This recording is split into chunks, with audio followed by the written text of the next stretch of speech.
Welcome to our comprehensive guide on verifying Bitcoin on your PayPal account in 2025.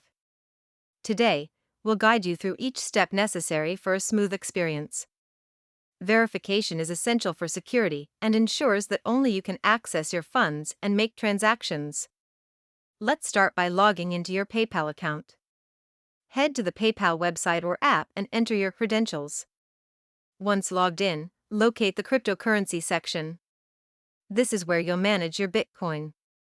To verify your identity, follow the prompts to provide necessary documents and complete the verification checklist. If you face any issues, check your document clarity and ensure you're following PayPal's guidelines. We'll cover solutions shortly. Once verified, you'll need to confirm your Bitcoin wallet setup. Check that it's properly configured for transactions. Now, let's explore your options to buy and sell Bitcoin directly from PayPal, making the process straightforward.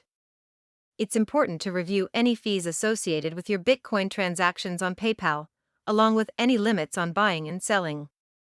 In conclusion, managing Bitcoin on PayPal is easy with the right verification steps. Remember to keep your account secure and stay informed.